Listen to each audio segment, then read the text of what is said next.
Bonjour, bon après-midi, bonsoir.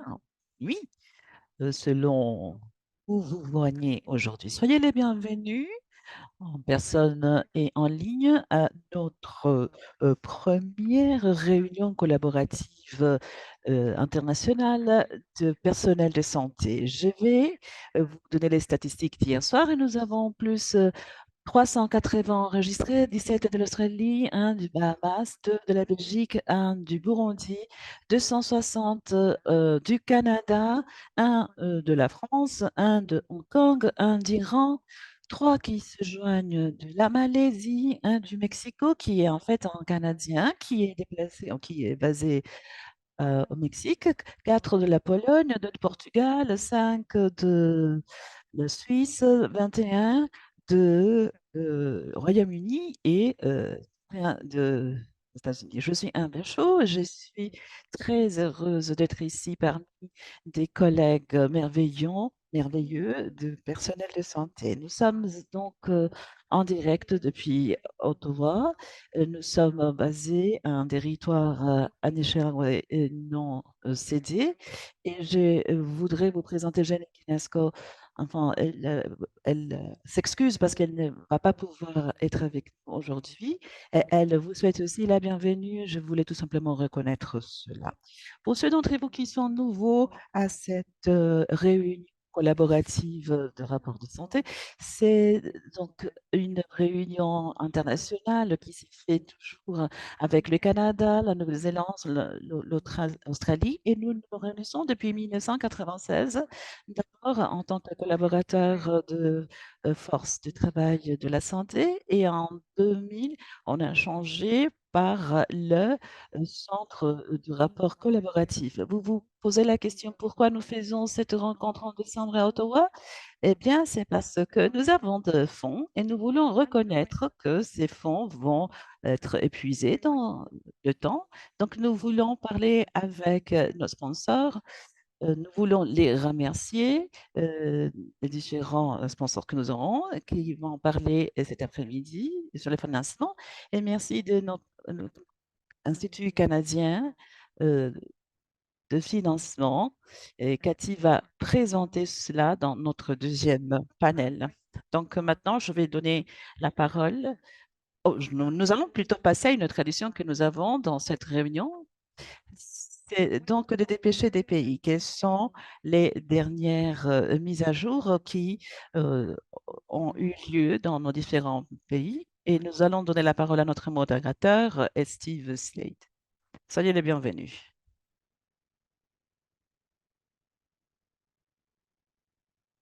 Et bonjour, merci Asie, soyez les bienvenus en personne, soyez les bienvenus aussi ceux qui sont en ligne, nous ne pouvons pas vous voir, mais nous savons que vous êtes là. Donc, je voudrais donner la bienvenue à nos panélistes et je suis heureux d'avoir l'occasion de modérer cette séance. Nous avions ces tables rondes de pays pour nous mettre à jour et nous sommes heureux d'être ici. L'un de nos panélistes est le Canada et elle avait donc un petit problème de voiture. Elle nous joint en ligne et, et je veux que tout le monde sache que nous allons commencer ici par des interventions de 10 minutes à chacun des intervenants. Nous avons des experts ici pour avoir un aperçu de la situation. Dans 10 minutes pour chaque intervenant. Et ensuite, nous voulons avoir ensuite une discussion très ouverte. Donc, à la fin de chaque 10 minutes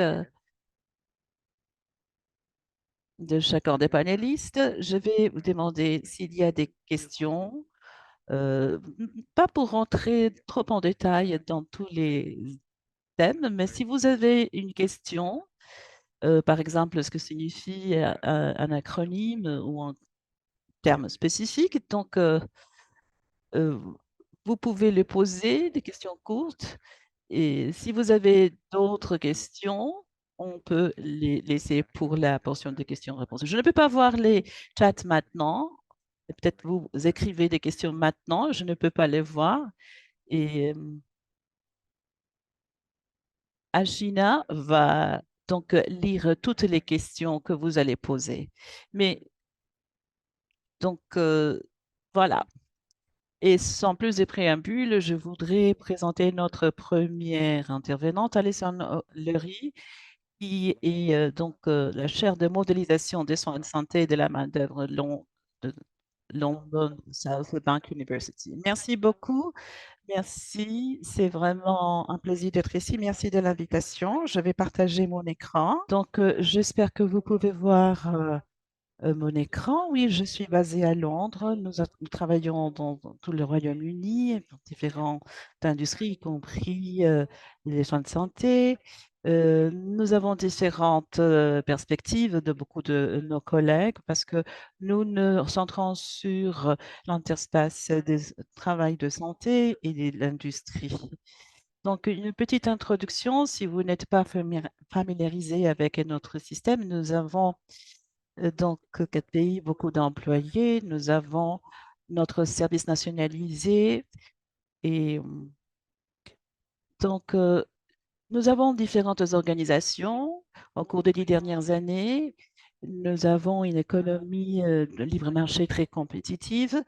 Donc, nous pouvons recruter euh, en dépit des conditions d'échelle de salariés qui sont différentes, nous pouvons donc avoir recours à toutes ces branches différentes en Angleterre.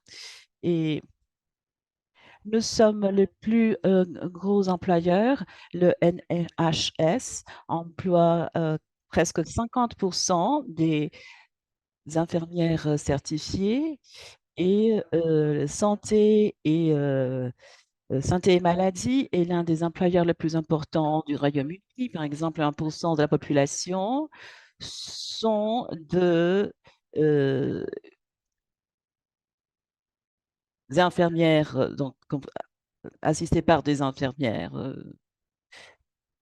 certifiées, mais nous aussi dépendons beaucoup du travail euh, qui s'est fait dans la main-d'œuvre internationale et donc nous recrutons beaucoup de pays. Donc 20% de notre force de travail n'a été formée au Royaume-Uni et ce sont plutôt des personnes qui se sont déplacées au Royaume-Uni. Cela a causé quelques incidences en ce qui concerne l'éthique de l'embauche. Mais voici quelques-uns des problèmes que nous avons. Nous avons plus de 209 000 vacantes en santé, 170 000 après le Brexit ou dans les assurances maladie Brexit.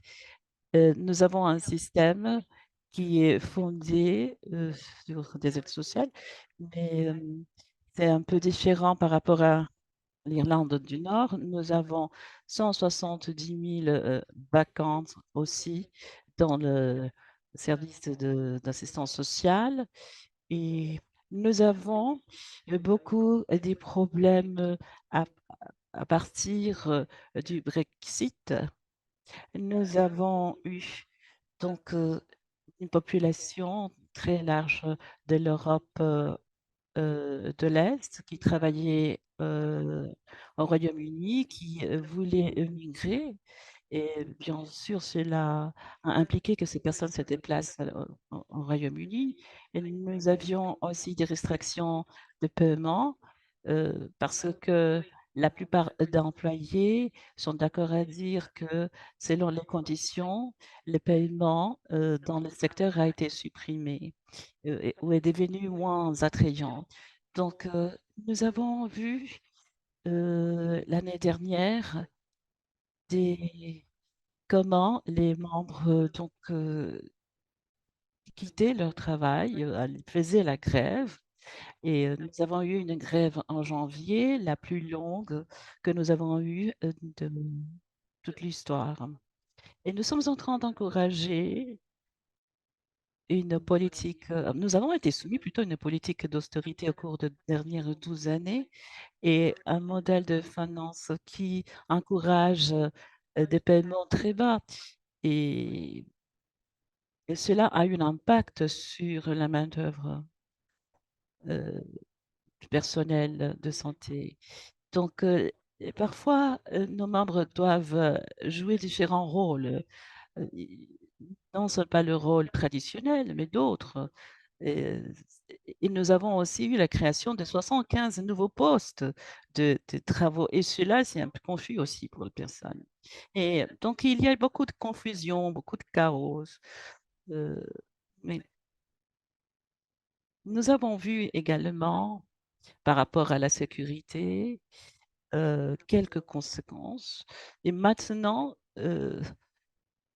quand il f est de la fourniture, des services santé, il faut accomplir une toute série de conditions et cela, suppose beaucoup de stress. Il y a beaucoup de de papiers à remplir et les personnes sont un petit peu, fatiguées, surpassées par toutes ces, situations et nous voyons qu'il y a donc, moins d'investissement national en ce qui concerne le développement professionnel continu et nous voyons aussi, heu, que, cette fatigue, chronique est la raison principale pour l'abandon de poste et il y a des restrictions de paiement.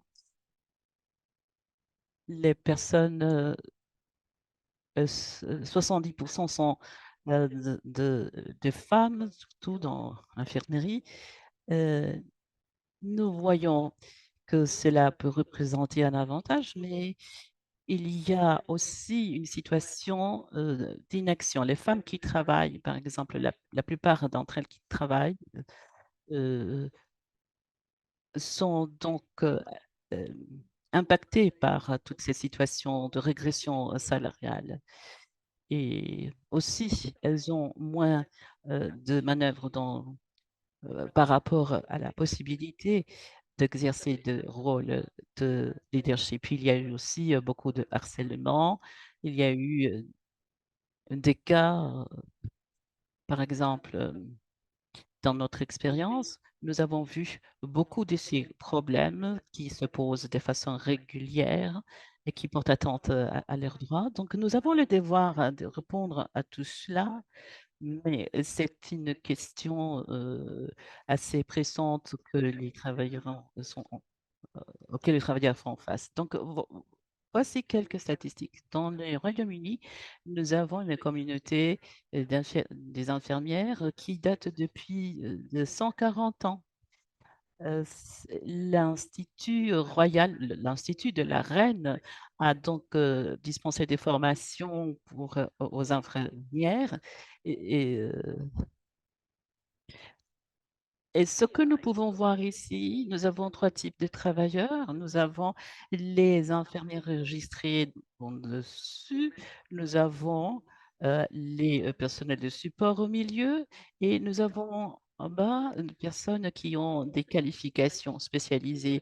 Donc, ils sont certifiés pour travailler dans ces domaines et comme vous pouvez voir, il y a une tendance à la baisse dans la qualification, dans la partie de travaux qualifiés et une augmentation dans ceux qui n'en ont pas.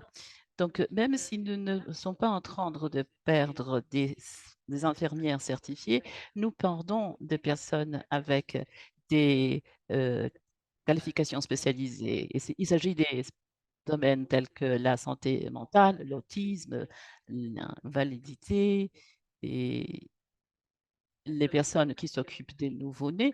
Donc, nous voyons ici qu'il y a une, réduction de ce type de personnel. Nous voyons également donc des choses très intéressantes par rapport à la distribution du travail. C'est la pratique générale des médecins de famille, dans le pays et la distribution par rapport à la population. Donc, en Écosse, nous avons plutôt une situation, rurale et ce n'est pas une région qui concentre beaucoup de docteurs, mais vous pouvez voir des régions dans l'est du pays, la partie, supérieure, c'est Norfolk et c'est donc vous pouvez voir qu'il n'y a pas, trop de fournitures, ou de provisions de services de santé et des médecins familiaux et cela, heu, cause beaucoup de problèmes. Alors, les problèmes que nous avons, les plus pressants que nous avons maintenant, nous avons beaucoup de défis qui reflètent, que l'on trouve aussi ailleurs dans l'industrie, mais il y a des problèmes qui sont spécifiques du Royaume-Uni. Il y a par exemple une politique de l'austérité et nous avons une crise de rétention aussi au Royaume-Uni, et je pense que c'est le cas un peu partout. Et beaucoup d'efforts est fait pour la fourniture, pour la mise à disposition de personnel certifié. Mais nous n'avons pas la possibilité de les former parce qu'ils doivent payer les, les cours et donc nous dépendons des forces existantes. Il y a beaucoup de problèmes par rapport à ne pas avoir n- n- adresser la question de la rétention. Et il y a aussi beaucoup de facteurs qui jouent là-dedans. Euh, le salaire, le nombre de travail, le nombre d'heures, 10 heures par semaine pour lesquelles on entend que les personnels travaillent gratuitement. Et, et en tant que pays, nous ne faisons pratiquement pas attention aux politiques de rétention. Donc, nous avons beaucoup de femmes qui quittent le métier. Donc, nous payons très attention à d'autres aspects, mais pas à la rétention. Et les, beaucoup de travail, enfin, beaucoup de ce que, de situations que nous avons ne sont pas fondées sur des preuves sur des évidences provantes. Des- et cela nous mène à, par exemple, des problèmes par rapport à la santé des patients. Et nous avons eu aussi des changements à la législation. Hier, Bill est allé au Parlement et, et pour analyser certaines lois. Et il y a certaines lois où il n'y a pas qui, enfin, qui vont avoir un impact sur la vie de personne. Et cette semaine, nous avons eu une loi politique sur l'immigration. Donc, même euh, en dépit de certaines conditions, nous avons vu une augmentation dans les salaires. La santé a été exemptée de cela. Cependant, il y a beaucoup de restrictions nous voyons qu'il y a beaucoup d'immigrés qui viennent euh, dans notre pays et cela va avoir donc un impact à l'avenir. Euh, Voici un exemple d'un investissement important dans la main-d'œuvre du personnel santé, dans la pratique médicale familiale. Et nous voyons que il y a de nouveaux rôles et, et c'est très comment nous ne voyons, nous n'avons pas d'évaluation en ce qui concerne les politiques et l'introduction des nouvelles technologies aussi. Donc, c'est une technologie qui a été introduite et Et voici toutes les échéanciers. Nous n'avons pas eu des guides de productivité. Nous nous sommes centrés donc sur les domaines tels que la de connectivité. On espère qu'ils utilisent Internet même, mais c'est pas possible sans connexion. Donc, et ce sont des choses qui les poussent à quitter le métier.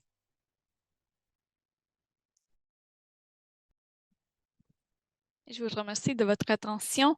Veuillez vous contacter avec moi si je peux vous aider. Merci. Merci, Alison. Donc, une ronde d'applaudissements ici. Donc, merci beaucoup. Et je vais juste donner la parole à notre prochaine oratrice d'aujourd'hui. Je sais que nous avons des questions. Et moi aussi, j'ai des questions de clarification que je veux connaître, comme le modèle d'arbre de Noël. Mais je vais donner la parole à Merely. Jessica mène l'association. Et donc, merci beaucoup, Merely, d'être ici avec nous aujourd'hui. Je sais que c'est quand même assez difficile, donc merci beaucoup de prendre le temps. Donc, Merely, je vous donne la possibilité de donner un petit sommaire de la situation au Canada. Bonjour, donc oui, je sais que parfois on veut quitter le matin, puis on voit qu'il y a un problème avec l'auto et pouf, voilà, ça ne fonctionne plus. Donc, et d'une façon ou d'une autre, moi j'ai dû laisser dans le milieu du trafic, j'ai dû laisser mon auto de côté. Bon, je suis retournée chez moi et me voici. Donc, je veux juste dire bonjour à tout le monde d'ici, du territoire non cédé du peuple algonquin Anishinaabe, qui est connu comme Ottawa pour les coloniales.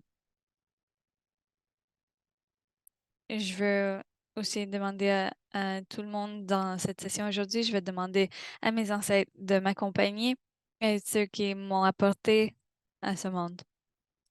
Et je veux remercier aussi au docteur et son équipe de m'avoir invité pour parler de ce sujet avec vous.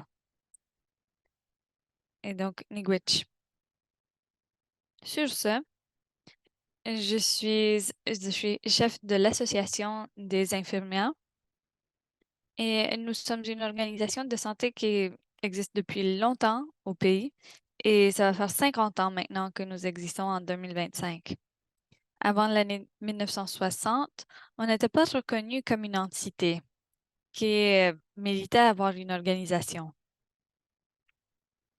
N'importe qui avec des ancêtres autochtones comme ça n'était pas reconnu. Et même les infirmières ne pouvaient pas appliquer aux différentes écoles avant cette époque-là, à moins d'être hors de l'organisation, hors de la réserve.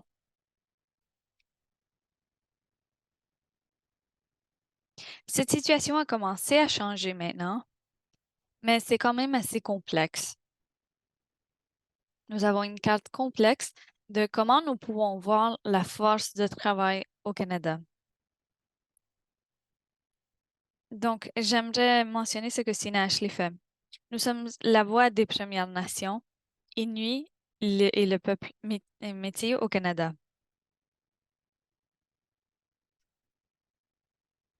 Nous sommes en train de voir comment nous pouvons utiliser et identifier les différentes approches pour faire face aux problèmes que nous avons dans la situation actuelle.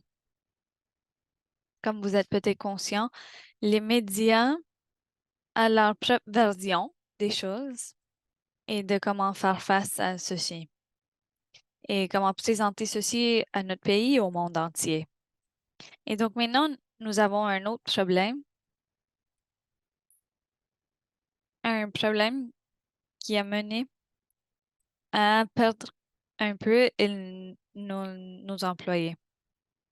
Et ça, c'est à cause aussi du racisme. Nous avons vu comment notre force de travail a été affectée à travers la population autochtone. Nous avons vu plusieurs chiffres qui ont changé. Et pourquoi? Les gens en parlent, pas juste aux écoles d'infirmerie, mais aussi à leur lieu de travail, à cause du harcèlement, de la violence et encore plus de raisons. Mais depuis l'année 2019, nous avons fait un sondage au Canada pour voir quels sont ces chiffres pour les gens qui choisissent de le faire et qui peuvent démontrer leur identité au Canada.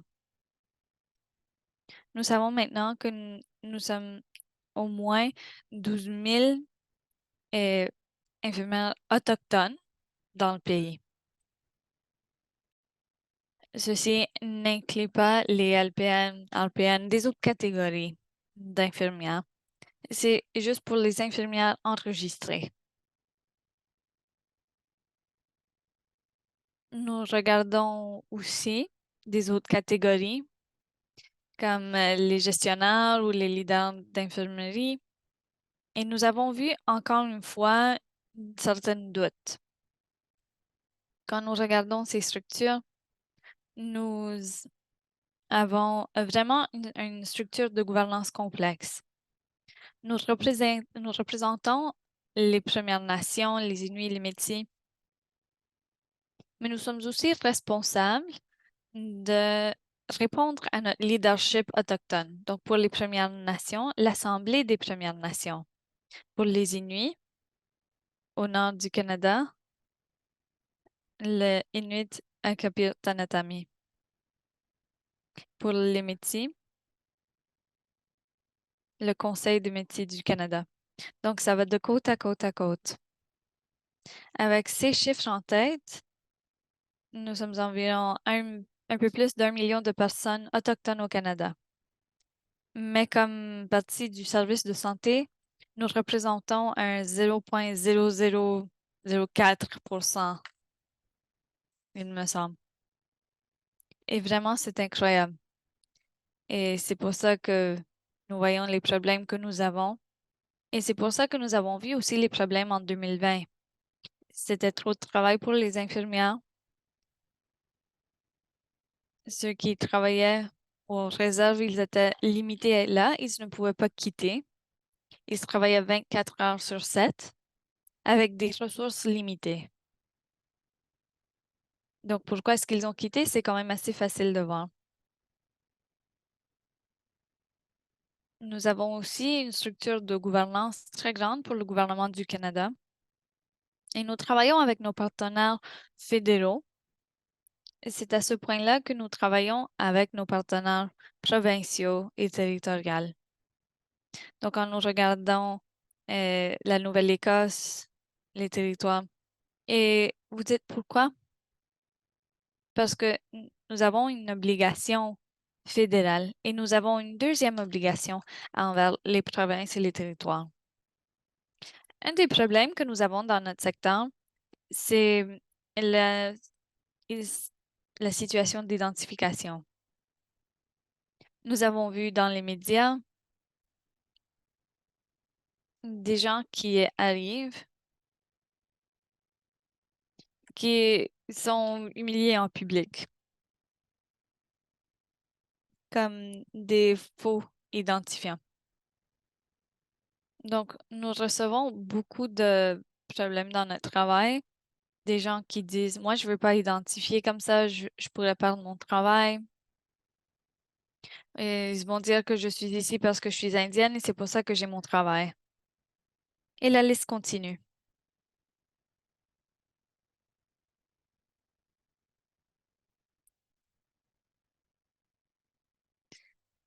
Et donc, nous travaillons avec le gouvernement du Canada pour pour travailler avec les personnes autochtones du pays. Et nous savons que ça existe pour les questions quotidiennes. Nous avons 119 sous-titres dans notre force de travail. Il y a des chiffres, mais pas pour la force autochtone. Donc, je vais le découvrir à un moment donné. Mais la vérification de l'identité, c'est un peu plus facile quand nous voyons les gens qui vivent sur une réserve. Parce que ces infirmiers, ils peuvent appliquer à leur chef pour le processus. Mais je dois indiquer que ces infirmiers ne font pas partie du syndicat. Donc, s'il y a un nouveau chef et ils veulent apporter des nouvelles personnes, ce n'est pas juste, mais nous voulons voir comment ça peut arriver. Et aussi le secteur privé des autres entités, comment ils sont protégés dans leur lieu de travail. Quand nous avons vu en 2020 les gens qui quittaient notre force de travail, on voyait aussi la vieille garde qui arrivait et disait, vous n'avez pas reçu vos leçons de PPE. Et donc, nous apportons cette vieille garde pour qu'ils puissent aider à générer un peu cette pratique traditionnelle. Ils apportent aussi des pratiques cliniques qui doivent faire partie de ce changement. Une des choses que nous avons par chance au Canada, c'est que nous avons le bénéfice de travailler avec les colonisateurs. C'est la meilleure façon que je peux le dire, avec nos colonisateurs et nos alliés, avec les commissions de vérité et de réconciliation. Dans ces 94, il y a 15 points qui sont par rapport à la santé. Les leaders travaillent avec nos alliés pour s'assurer de changer le curriculum dans les programmes d'infirmerie et tout cela. Et donc, pour que ça puisse refléter les besoins autochtones et comment ça fait partie de ces pratiques de travail, où les organisations se sont engagées envers les associations autochtones. Nous regardons, OK, quel est cet engagement? Pour combien de temps est-ce que ça va durer? Quand est-ce que c'est la dernière fois que vous avez écrit un plan de travail de 500 ans? Dans ma génération, nous regardons 7 générations à l'avenir. Si chaque génération est 75 ans, j'ai créé un plan de travail qui va durer 500 ans. Donc, c'est ça un peu la partie intéressante quand nous voyons notre force de travail autochtone. Je sais que j'arrive vers la fin de ma présentation et donc je vous remercie cette opportunité et j'attends vos questions. Merci Marie, vraiment. Vous nous avez indiqué ce défi de penser 500 ans vers l'avenir. Merci Marie, c'était vraiment merveilleux.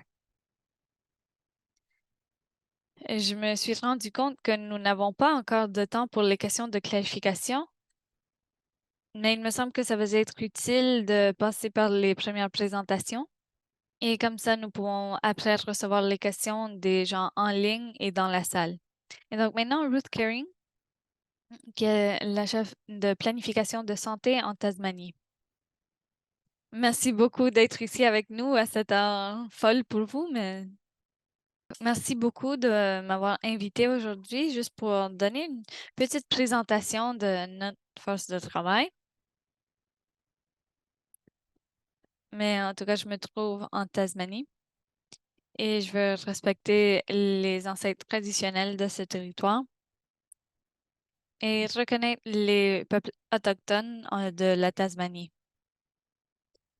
Donc, je vais indiquer un peu comment fonctionne le système ici, parce qu'il y a toutes sortes de problèmes, et juste donner un petit sommaire de comment va la situation ici et nos défis professionnels, avant de voir un peu le travail que nous sommes en train de faire ici en Australie. Donc, nous avons un système fédéré en Australie. Donc, le gouvernement australien, il se partage la responsabilité pour notre système de santé. À la base de notre système se trouve Medicare. Et il y a eu des changements, mais vraiment, ça va garantir pour tous les Australiens l'accès à une large gamme de services de santé et d'hospitalisation à faible coût gratuitement. Et donc, il y a 3 volets: le régime de prestations pharmaceutiques, le calendrier des prestations de Medicare et les services hospitaliers publics.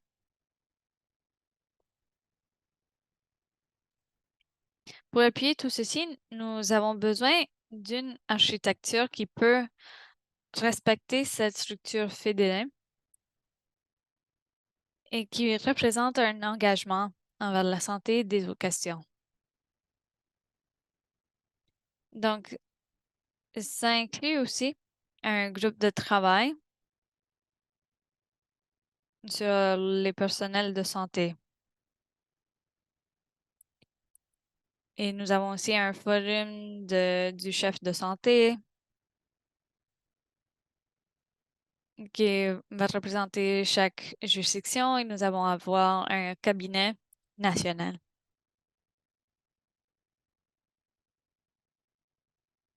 Je vais pas passer trop de temps ici,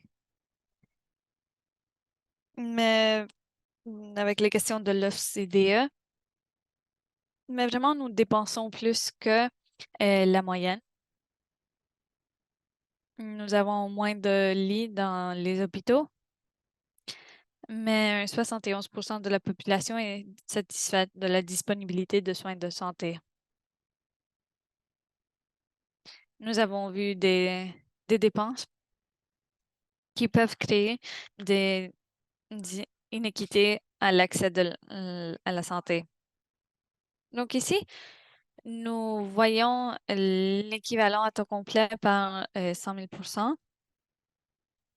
Et donc, nous voyons un peu la croissance de la population en Australie.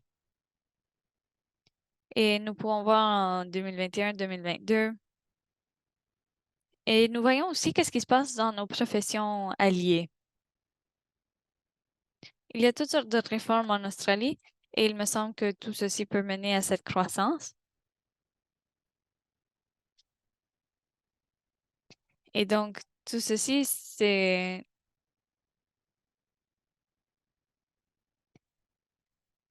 créé, ça change un peu la force de travail et notre structure afin de pouvoir appuyer tout ceci.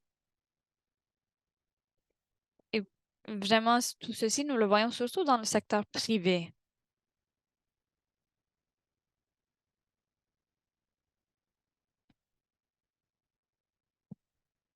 Et donc, je ne sais pas si on voit ceci dans des autres professions, des autres juridictions, mais nous avons eu beaucoup de croissance et on n'a pas vraiment senti beaucoup de déficit.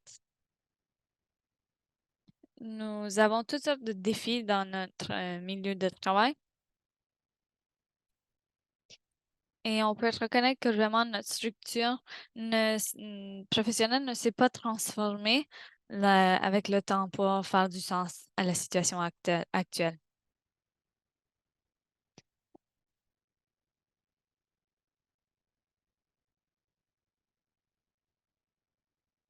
Et l'éducation et tout cela est gouverné par différentes parties du système de santé qui peut créer une déconnexion entre les besoins de la force de travail et, et vraiment, c'est un problème difficile pour nous de corriger.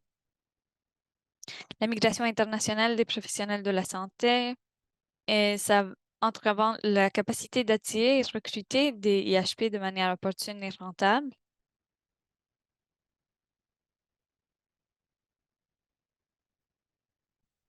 Et nous voyons cette question dans le recrutement pour le système. Il y a une perte de compétences généralistes au sein de la main-d'œuvre. Nous voyons un changement dans le professionnalisme et nous voyons comment ces discussions commencent à faire du sens, mais on peut dire que les spécialistes et généralistes, il y en a moins.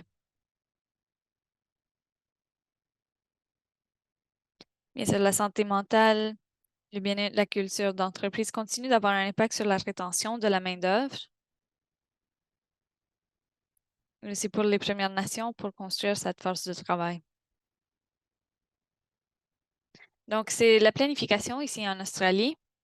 Donc, nous avons un plan pour la force de travail qui se trouve dans sa phase d'implémentation. Mais nous avons aussi une stratégie d'infirmerie nationale. On pourrait dire que dans tous les cas, on peut le voir dans les différents territoires. Et on peut voir comment dans chaque territoire, ils vont faire leur propre processus pour créer des stratégies locales. Il y a aussi la question de faire face au manque de capacité professionnelle et essayer d'enlever les obstacles pour réduire le coût, le temps et la complexité de ces processus régulatoires. Il y a une question de pratique aussi qui est en révision dans le pays. C'est une révision indépendante pour voir comment nous pouvons enlever ces obstacles.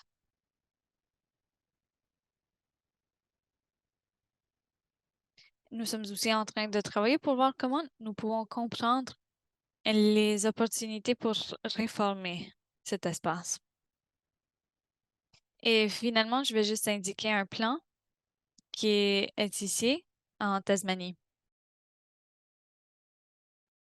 Nous avons différentes couches de planification de programmes de santé et ces plans se centrent sur le domaine pour nous assurer que nous faisons le travail nécessaire, qui travaille dans les domaines où nous avons de besoins. Donc, nous avons par exemple l'innovation, promotion de l'innovation, leadership, culture, le recrutement, le travail efficace et nous nous centrons sur la façon aussi de nous retenons notre personnel et nous assurer que nous avons des programmes de renforcement des compétences. Et donc, merci. Je peux répondre à vos questions si vous les avez. Merci beaucoup de vous joindre à notre réunion. Et nous allons donc terminer ici avec Erin Ferrer, qui est présidente de la modélisation de Erin Ferrer, qui est professeure au département de médecine familiale à l'Université de Caroline du Nord et directrice de centre de recherche de personnel de santé. Merci, merci à tous les collègues. J'apprécie l'occasion. Donc maintenant, nous allons aux États-Unis. Je suis une personne qui représente un pays très divers. Je fais de mon mieux et je vais essayer de vous partager des éclaircissements intéressants. Nous n'avons que 10 minutes, alors on y va.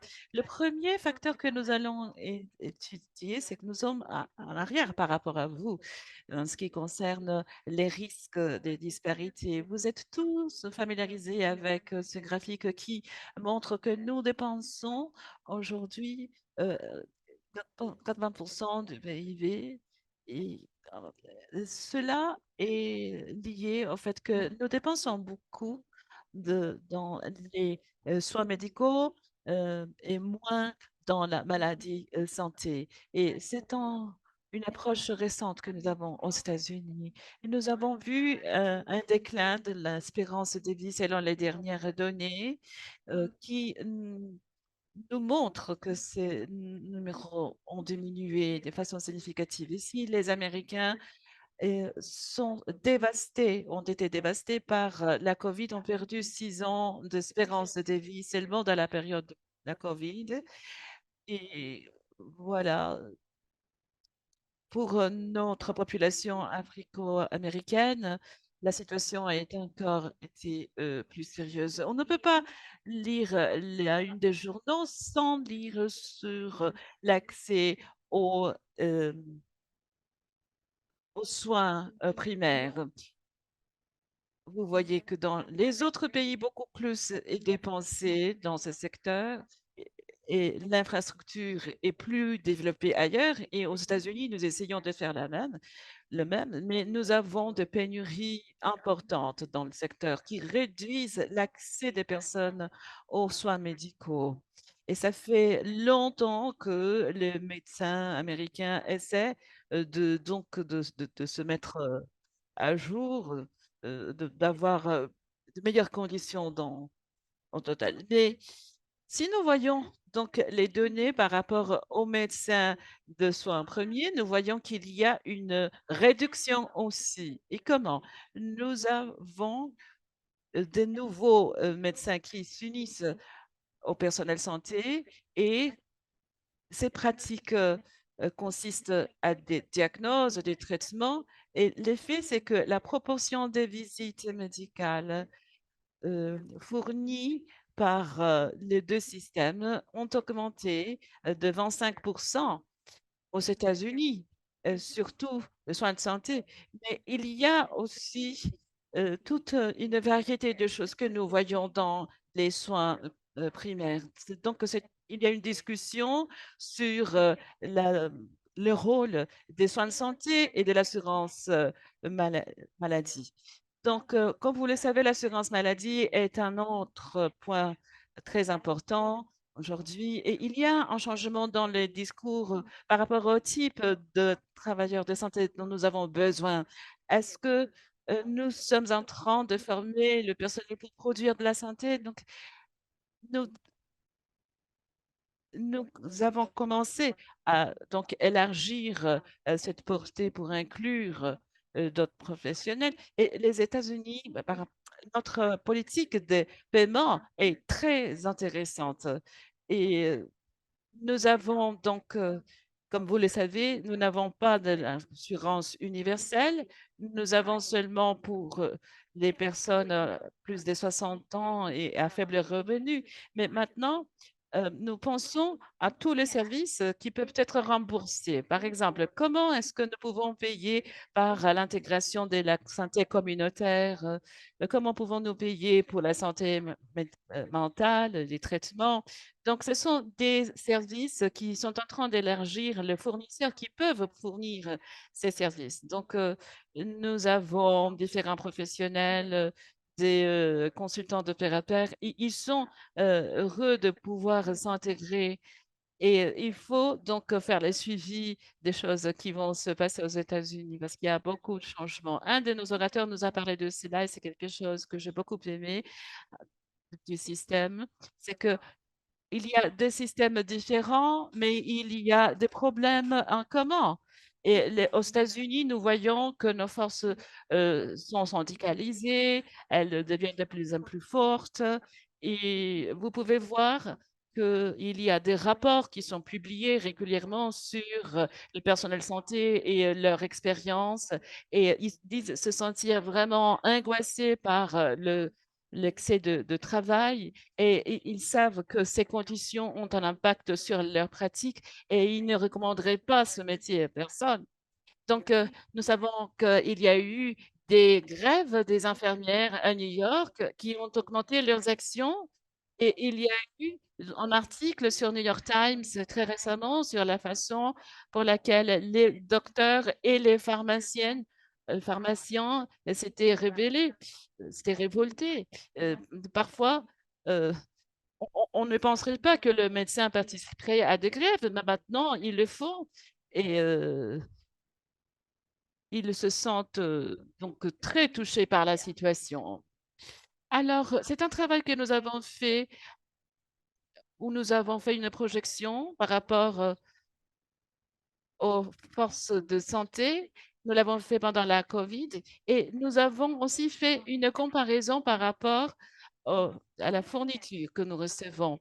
Et cette analyse, nous voyons ici la ligne bleue, c'est donc la fourniture d'infirmières, ou la provision d'infirmières. Et la ligne orange, c'est la projection de la provision d'infirmières sous des scénarios différents. Et une chose que nous voyons de façon constante, c'est que la provision d'infirmières en 2022 a été beaucoup plus faible de ce que nous avions projeté dans ces tendances historiques. Nous disons que nous voyons ici un manque important et ceci a des implications par rapport aux politiques. Que faisons-nous pour attirer ces personnes à la profession? Donc, est-ce que cela va être permanent, temporaire? On ne le sait pas. Mais nous voyons ici des personnes, quand elles sont âgées de moins de 60, lorsqu'il est un peu tard de changer de métier. Et similaire à ce que nous avons dit par rapport aux investissements aux États-Unis, euh, les budgets n'est pas, disons, centré sur ce domaine, mais il y a de l'espoir. Medicare est le principal bailleur de fonds. 16 billions par an euh, qui vont aux hôpitaux, aux zones rurales. Mais Medicare est donc la limite. On ne peut pas changer les allocations. Mais il faudrait avoir de nouvelles ressources. Mais d'où? Et quand nous avons vu d'où provenait cet argent pour essayer de combler les lacunes de la mauvaise distribution, étant donné la géographie et la spécialité, eh bien, nous voyons maintenant que il faut aussi fournir une formation. Et il y a eu des investissements récents pour les zones rurales, 144 millions pour commencer les nouvelles résidences rurales dans 6 spécialités médicales. Et il y a quelque chose qui est très intéressant. Ils ont aussi investi 46,3 millions dans un programme de développement et planification dans le centre de santé. Mais il y a des investissements, mais il y a des investissements qui manquent aussi dans d'autres domaines. Et le huitième facteur, ici, nous voyons les télévisites. La ligne bleue, c'est les patients ambulatoires et la ligne orange correspond aux visites de personnes qui ont donc des problèmes de santé mentale et d'utilisation de substances abusives. Donc, dans de ce cas, nous voyons que les médecins sont retournés aux visites en présence, en personne. Mais alors, ce nombre peut diminuer de 30% maintenant, mais continue d'être assez élevé. Alors, ici, nous avons une importance accrue des télévisites. Et nous attendons toujours à voir quel sera le rôle et l'impact de l'intelligence artificielle. Est-ce que euh, l'IA va poser de menaces au poste de travail? Est-ce que cela va être positif?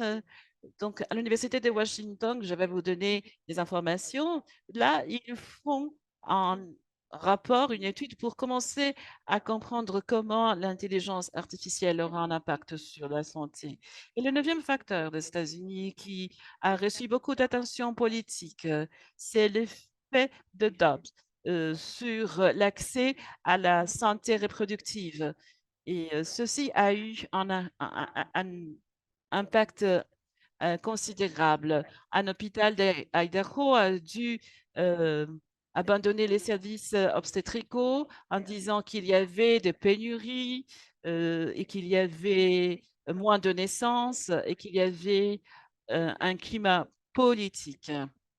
Donc, beaucoup de médecins ont quitté et la chose est devenue très compliquée. En même temps, nous avons fait le traçage des implications de la formation. Presque 60% des étudiants médicaux ont signalé qu'ils n'allaient pas choisir une résidence dans un État où il y aurait des restrictions pour l'avortement. Et les implications sont considérables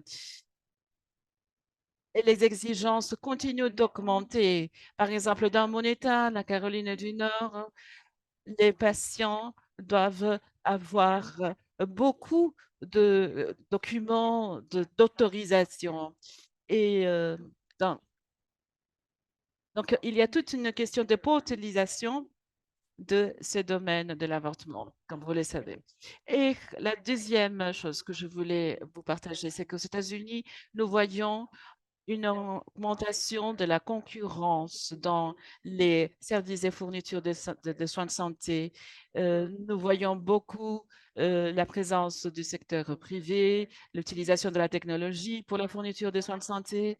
Et vous voyez, par exemple, de grandes corporations qui achètent les pratiques de soins primaires à un pas très accéléré.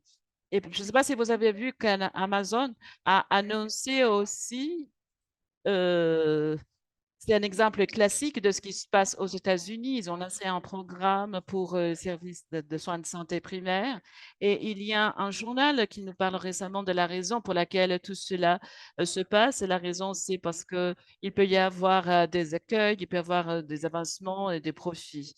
Donc, afin de réduire, si l'on veut, la part de et l'influence de médecins publics. Bon, et voilà ce que je voulais vous présenter. J'ai vraiment la chance de pouvoir participer à cet événement. Nous sommes aussi très reconnaissants de l'environnement du gouvernement fédéral qui est notre bailleur de fonds et nous faisons un travail très important à Medicare, à l'assurance maladie et ailleurs. Et nous avons donc le soutien de toutes ces informations. Si vous voulez avoir plus d'informations, il y a beaucoup de personnes qui vont participer à cette conférence qui pourront vous aider. Merci beaucoup.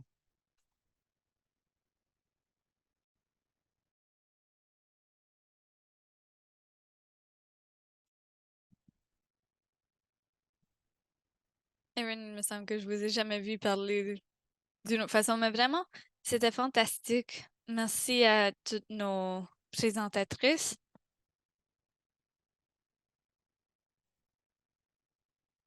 Et vraiment, vous avez fait une merveilleuse présentation aujourd'hui. Et donc, moi, j'ai des questions aussi que je voudrais rajouter. Je sais qu'il y a des personnes en ligne, des personnes dans la salle qui veulent poser des questions. Il y a environ, il va y avoir environ 300 personnes en ligne aujourd'hui. Mais en tout cas, peut-être que Sheena, elle peut voir le chat. Je vais vous donner un moment juste pour voir le chat, voir s'il y a des questions qu'on peut peut-être donner un moment. Entre-temps, je vais donner la parole ici à la salle et voir s'il y a une question dans la salle pendant qu'elle regarde ça. Merci beaucoup à tous les présentateurs. Vraiment, c'était incroyable. J'ai une question pour Alison. Vous avez mentionné les questions de réforme d'immigration et le maximum du salaire, qu'il y a une exception pour les travailleurs de la santé. Donc, je ne sais pas si vous pouvez me dire qu'est-ce que ça veut dire que le gouvernement britannique n'est pas intéressé peut-être au recrutement national. Je me demandais si vous avez des réponses, des commentaires par rapport à ce changement. Oui, il me semble que ils veulent des solutions d'immigration à court terme. Donc, des jeunes qui viennent pour quelques années.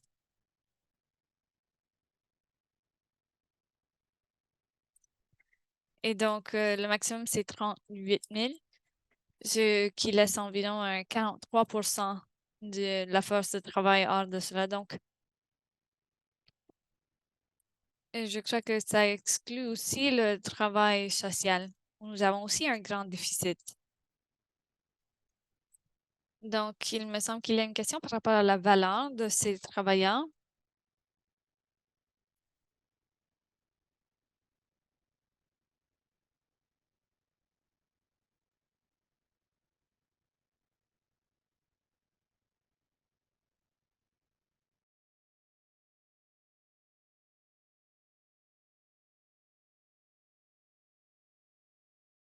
Merci de votre question, de votre réponse, Alison. Je veux dire que vraiment, cette question des travailleurs formés de façon internationale, ça, c'est quelque chose que nous avons vu lorsqu'on était en train de se préparer pour cette session. Je sais qu'il y a des autres questions dans la salle. Ivy? Donc, il y a 3 questions que nous avons reçues. Je vais les poser. Vous pouvez décider quelles questions vous voulez répondre. Donc, la première question, c'est si vous avez un point de vue sur le manque de travailleurs de la santé orale, donc des dentistes, etc. Et aussi, où est-ce qu'il y a eu plus de promesses par rapport à la rétention? Donc, Alison, mais vraiment cette question de comment retenir ces travailleurs. C'est une question importante. Si vous pouvez adresser les questions invisibles, ça c'est l'autre côté. Et puis la troisième question, c'est la récalibration de la force de travail. Donc, un changement les, avec les travailleurs, comment est-ce que ça fonctionne? Donc, les travailleurs de la santé orale, la récalibration, je vous donne la parole. Oui, donc la santé orale, c'est vraiment une question clé ici en Grande-Bretagne.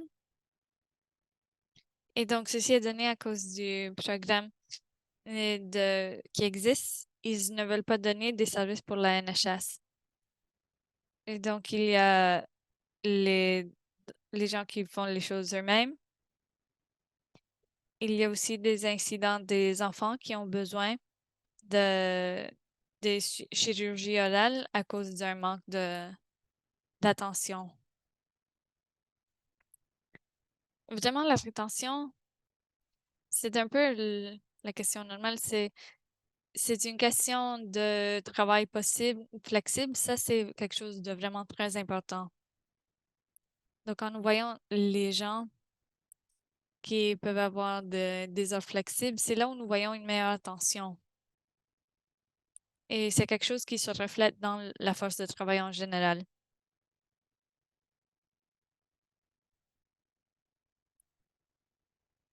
Quand nous voyons ceci dans des autres industries, vraiment les programmes de paiement euh, sans travail gratuit, vraiment, ça aide pour les femmes, surtout pour retourner. Donc, ça aide beaucoup dans la génie et des autres secteurs. Et le dernier, c'est que nous avons eu un service basé sur la communauté au Royaume-Uni depuis environ 200 ans. Donc, la plupart de nos soins sont donnés dans la communauté au lieu que des hôpitaux. Et vraiment, nous avons le moins de, de liés aux hôpitaux dans le monde.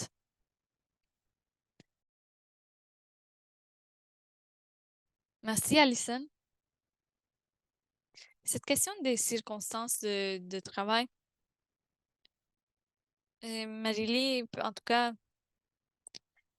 je sais que dans nos discussions de préparation, vous avez parlé un peu des circonstances de travail et cette question d'être pris coincé dans votre travail, de ces changements régulatoires qu'on avait discuté.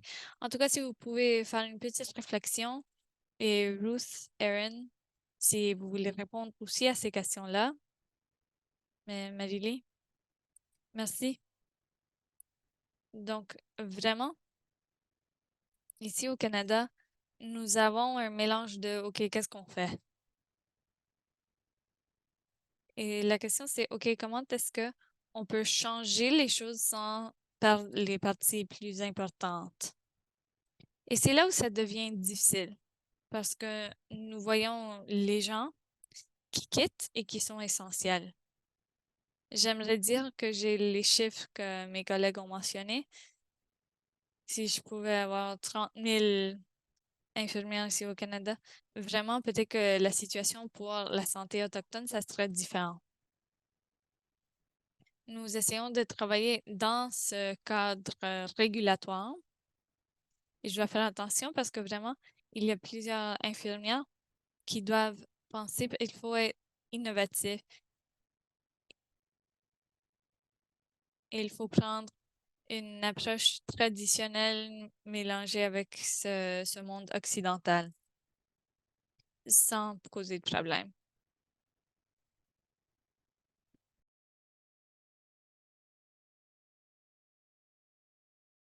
Mais c'est super intéressant de pouvoir entendre toutes ces différentes perspectives. Ruth, je ne sais pas si vous avez des réflexions par rapport à ça. Je pourrais faire un petit commentaire ici. Nous avons presque une anomalie dans notre système.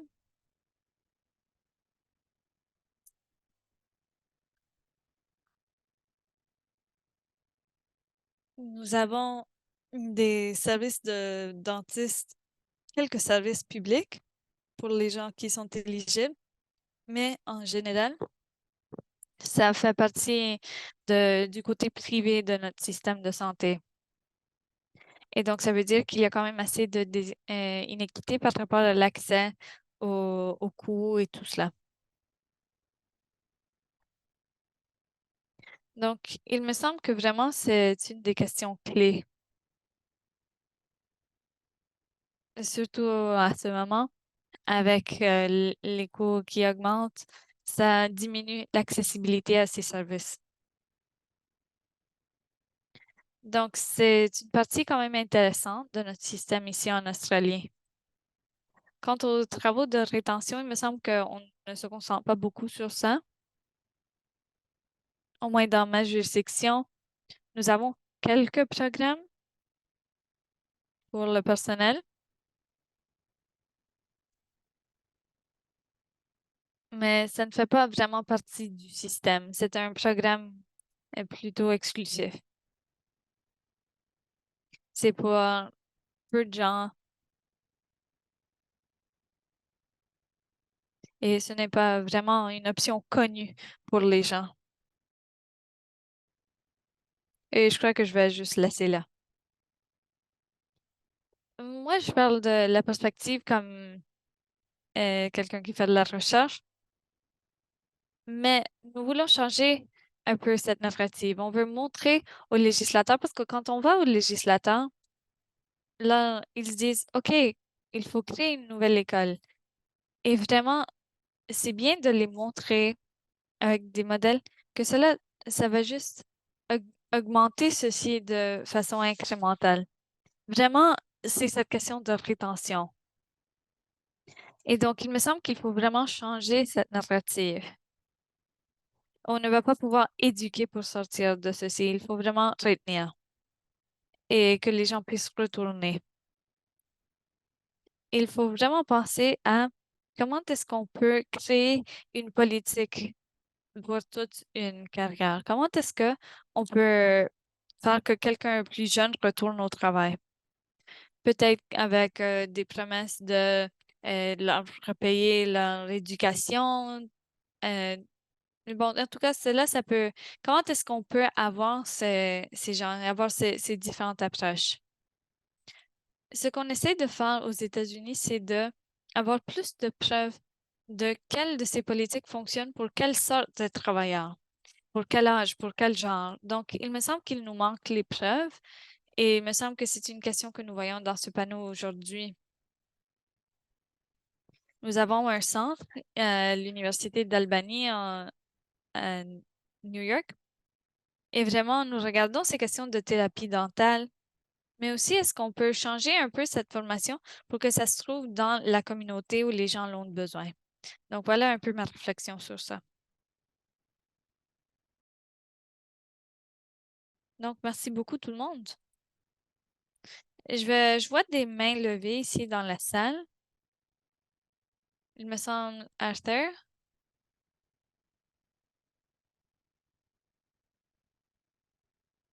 Il y a un petit bouton sur le micro, si vous pouvez l'allumer. Voilà. Merci beaucoup. Merci beaucoup pour un panel tellement intéressant. Je voulais faire un petit suivi par rapport au manque d'infirmiers et je veux vous donner un peu mon point de vue de ce qui se passe en Ontario parce que nous avons beaucoup de données ici en Ontario. Donc, mon interprétation de ce que je peux voir, c'est que c'est plus ou moins la même histoire que le restant du Canada. Et le Canada vraiment a 13 systèmes de santé différents. Donc, c'est difficile de de dire quelque chose de façon générale. Mais mon point de vue ici, c'est que avec la COVID, il y a eu plus de demandes pour les infirmiers. Il y a des manques, pas parce qu'il y a moins de, de, de cela, c'est qu'il y a plus de demandes. Il y a un délai de chirurgie, il y a des chirurgies, des traitements qui ont été laissés de côté pendant la COVID et que maintenant on doit se mettre à jour. On prend aussi plus de vacances parce que il y avait des gens qui étaient peut-être contagieux. Donc, vraiment, il me semble que ce que nous voyons, ce n'est pas une question de réduction de, de la production, sinon plus de demande. Et nous avons vu aussi beaucoup de changements d'employeurs. Mais il n'y a pas eu tellement de personnes qui ont quitté l'occupation. Et vraiment, pendant la COVID, les infirmiers, ils ont laissé, il y a des gens qui ont laissé de côté leur retraite. Et donc, vraiment, il y a des gens qui sont restés pendant plus longtemps pour pouvoir servir. C'est juste que nous ne voyons pas cela. Nous voyons beaucoup de changements, mais nous ne voyons pas des gens qui quittent la profession. Je peux dire que quand les gens s'enregistrent, on leur pose des questions à, à propos de s'ils préfèrent travailler à temps complet ou à temps partiel. Quelque chose que nous n'avons pas vu, c'est que il y a des gens qui travaillent à temps partiel qui voudraient travailler à temps complet et ils n'ont pas pu recevoir des travaux un travail à temps complet. Et donc, c'est là où nous voyons cette question de la COVID. On serait attendu que les infirmiers à temps partiel auraient eu des des postes à temps complet et ça n'a pas été le cas et on ne comprend pas pourquoi. Donc, c'est un peu la perspective de l'Ontario. Je voulais voir si ça résonnait un peu avec vous, avec les autres pays. Et comment est-ce que vous faites face à cette question de temps partiel, temps complet? Il y a des gens qui préfèrent travailler à temps complet. Et donc, comment est-ce qu'on peut accomplir ceci en la préférence des gens et ce qu'ils peuvent trouver dans le marché du travail? Merci. Merci, Arthur. Donc, il me semble que c'est plutôt une réflexion pour le panel.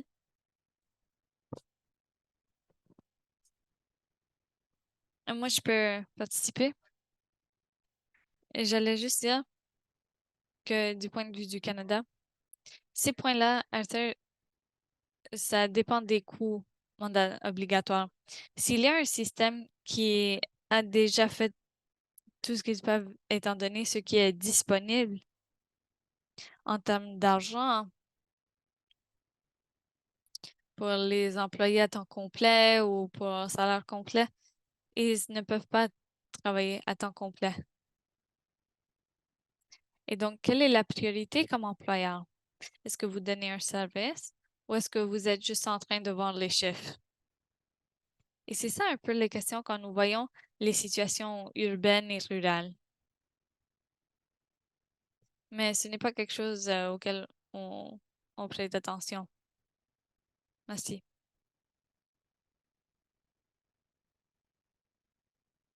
Donc, vraiment, pour moi, nous avons toutes les données. Nous, on ne voit pas la même chose. On voit plus de gens qui quittent la profession. Donc, je me demande s'il y a une collection de données ou s'il y a une question comment on peut mesurer un peu la participation.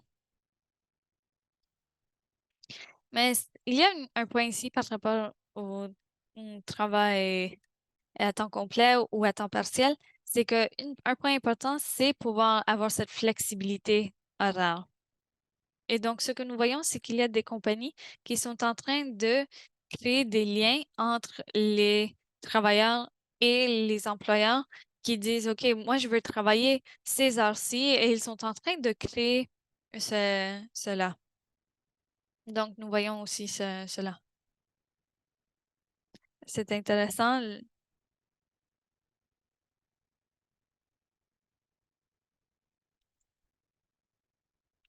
Oui, il y a là un petit bouton. Je vais allumer le micro.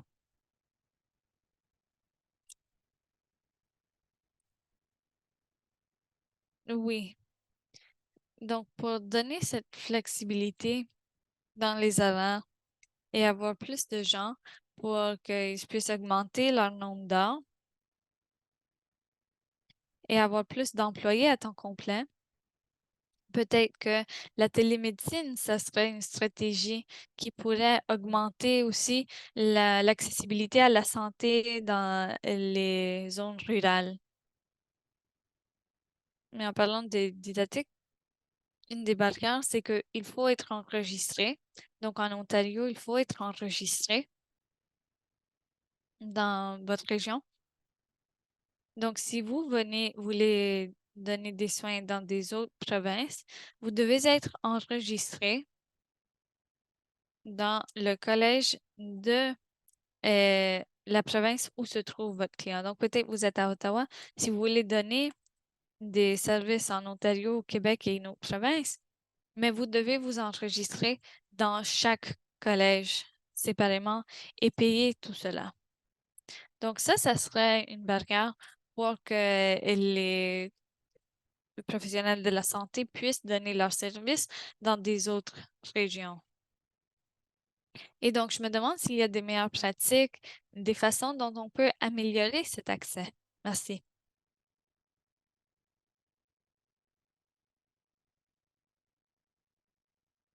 Merci, Isabelle. Je me demande si les panélistes ont des commentaires. Ruth, j'allais juste faire un commentaire. L'enregistrement, la régulation de tout ceci, ça, c'est quelque chose que nous avons vu dans une étude il y a quelques années passées, où on était en train de voir la question d'enregistrement. Mais même aujourd'hui, nous avons ces défis et même voir des questions de prévision de services internationaux. Nous pouvons le voir en radiologie, en pathologie, et j'imagine dans l'avenir, on peut le voir encore plus. Et donc, il faut voir comment est-ce qu'on peut voir le service transnational.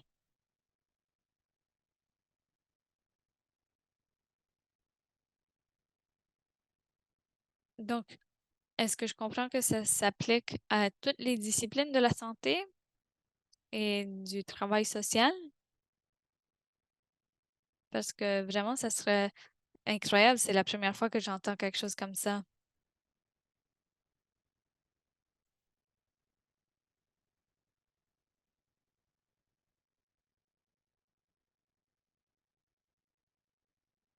Allez-y. Non, j'allais dire, ce n'est pas pour toutes les professions de la santé en ce moment. C'est un chiffre que nous avons vu avec des réformes initiales. Et donc maintenant, nous sommes en train de voir pour la paramédecine.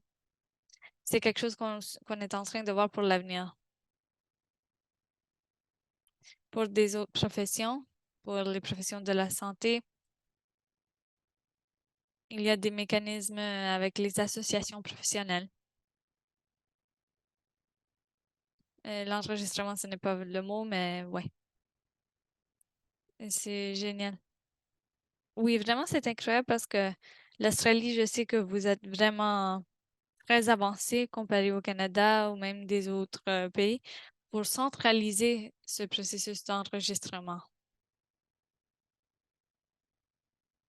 Et donc, je sais que pour l'action disciplinaire, c'est différent, mais vraiment pour les papiers, c'est beaucoup plus facile.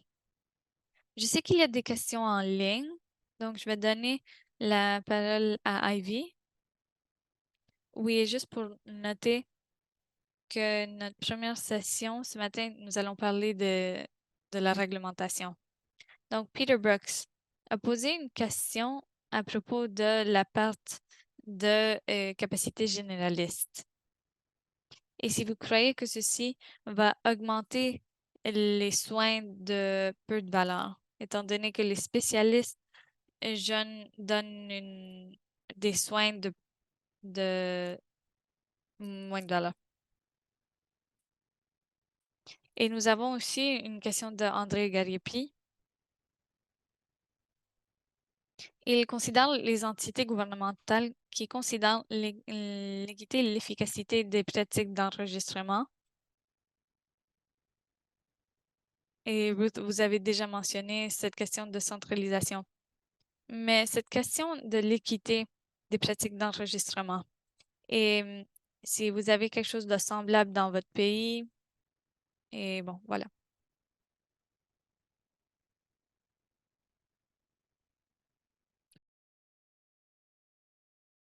Je peux prendre celle du règlement. Donc, au Royaume-Uni, il y a une autorité des standards pour voir un peu l'équité et la proportionnalité. Mais le gouvernement veut déréguler plusieurs groupes professionnels. Donc, c'est un peu une ligne qu'on est en train de voir maintenant. Merci. Je pourrais aussi faire un commentaire sur le dérèglement. À Tennessee, par exemple, ils ont essayé de changer les réglementations par rapport à qui pourrait devenir un médecin.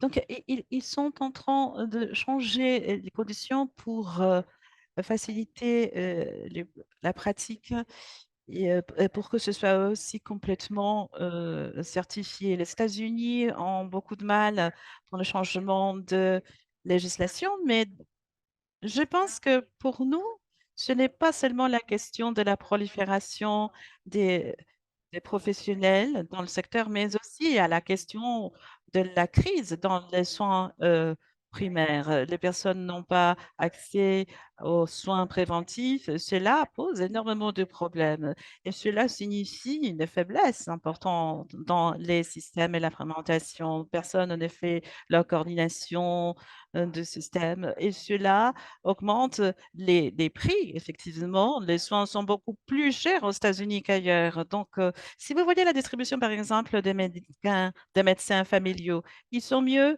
distribués dans le pays que d'autres collègues plus spécialisés. Donc, les effets sont multiples par rapport à la perte de compétences. C'est quelque chose que nous devrions suivre de près.